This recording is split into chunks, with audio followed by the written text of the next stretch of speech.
What is going on, Fearless Gang? I know what you're thinking. This motherfucker really just shaved? Yeah, I'll show my titties. Yeah, I don't know what it is. When I have a big scruffy beard, I just get shit in my beard all the time and it just gets itchy and gross, so I always have to cut it off right away. But anyways, enough with the nonsense. Today we're going to be taking a look at arrangement view versus session view, the differences and why you're going to use both of them. So this is kind of more of a beginner tutorial, but I had a couple people asking about it in the comments in some of my last videos, so we're going to go over this right now. Let's jump right into it.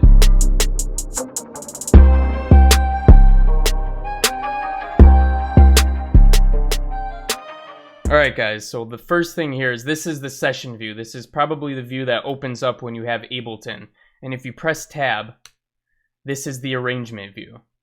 So the main difference is here is in the session view, this is where you get your ideas together. This is where you make your MIDI clips, get your ideas going and flowing, and you just get a basic setup for the beat. And in the arrangement view, again pressing tab, this is where you actually set up the layout for the beat. So what happens at what point in the beat, that's where this is actually going to be figured out.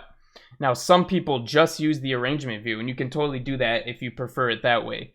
So if you wanted to use just the arrangement view, you could literally highlight an area, press Command-Shift-M. If you're on Windows, it's Control-Shift-M, and it's going to make a MIDI note for you right where you did it. But you have to make sure that you're on a MIDI track. You can't make a MIDI clip on an audio track, okay? But anyways, let's take a look at the session view really quick. I'm just going to loop this so it doesn't start playing the beat. As you're setting it up, I'm just going to press play so you can see how it's going.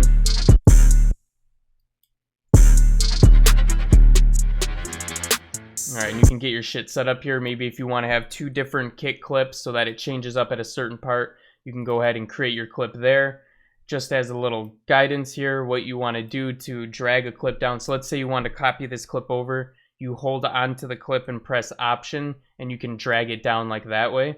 I think if you're on Windows, you just hold Alt instead of Option, and you can go ahead and duplicate it that way. Otherwise, if you just double click, it makes a new MIDI clip for you. You can press play, and you can start setting up your different notes and stuff on the little board down here.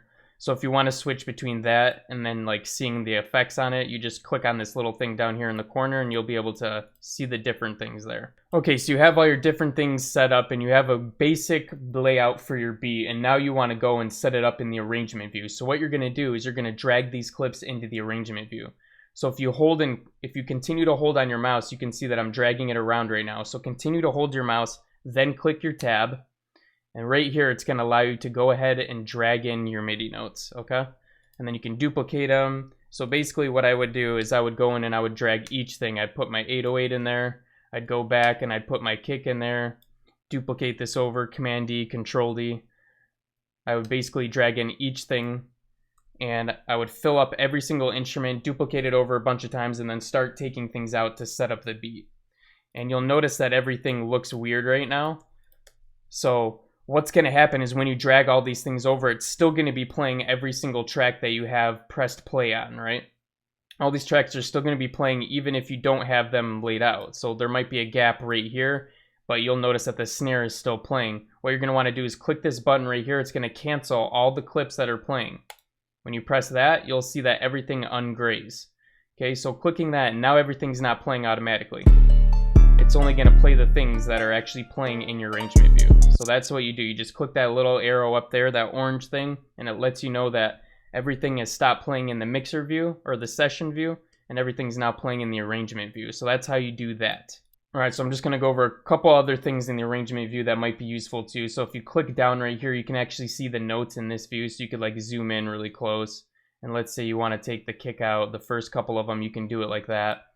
So just click this arrow right here. You also have control over different things. So if you want to do some automation, let's say you want to automate the volume, you can go ahead and click on these lines right here and automate it so it fades out or something like that. You also have all these different things right here, and you can go through here and pick the different things that lets you automate. Also, if you look over here, you have a volume level right here. So you can go ahead and adjust the volume by going up or down on this, and it correlates to these as well. Okay, if you need to turn off a track, you can do that here. You can solo it, you can arm it if you need to record something you're playing. And if you need to do any sends or returns, you can do those there as well. So you have all the same options, it just looks a little bit different in this view. And you need to click this arrow to see all that. Okay, so I also want to talk about these little things that are highlighted here. So if you're not seeing any of the options that I just had available, go ahead and just start clicking on these and it's going to open up all these different menus. And this one that I don't usually have open is a delay. So you can actually set a millisecond delay forward or backwards if you click on that right there. But I don't usually use those, so I keep that off. Because if I wanted to put in a delay, maybe I wanted my tracks to be behind a little bit, I'd actually take my MIDI notes and I'd drag them over just a little bit like that. That's just how I like to do it. But you can also use that delay if you're interested in using that option. So don't forget to have these on, otherwise you probably won't be seeing the things that I have as well. The last thing I want to talk about, which is actually really useful and that you'll be using all the time, is this loop thing right here. So when you have Ableton open, you'll see that there's this little thing right here that's at the top, and you can drag this over to any area that you want, and you can pick how many bars it is or whatever, but this is used to loop the track. So you go ahead and set how many bars you want to loop, which area of the song you want it to loop, and then you're going to click this little circle thing right here, and that's going to make sure that only that section is looping, right? So if I go like this, it'll loop over. It'll just keep looping in that section as long as you have this on. You take it off, it's just going to keep playing. Alright, so that's really useful to kind of get your mixing right and work on different things that way. So definitely use that a lot. But those are pretty much all the things you need to know about session and arrangement view. And if I missed anything, go ahead and let me know in the comments below, and I'll make sure that I get back to you so that we can get this working for you perfectly. Thank you so much for watching all the way to the end of this tutorial. I know this was kind of a beginner tutorial, but I wanted to make sure all the beginners had this and I was able to provide this information to you. So once again, thank you so much for watching all the way to the end. I appreciate you so much. Gang. Subscribe to the channel if you're new here, because we're uploading new tutorials every single day, bro. And besides that, I'll be catching you again in the next one. Peace out.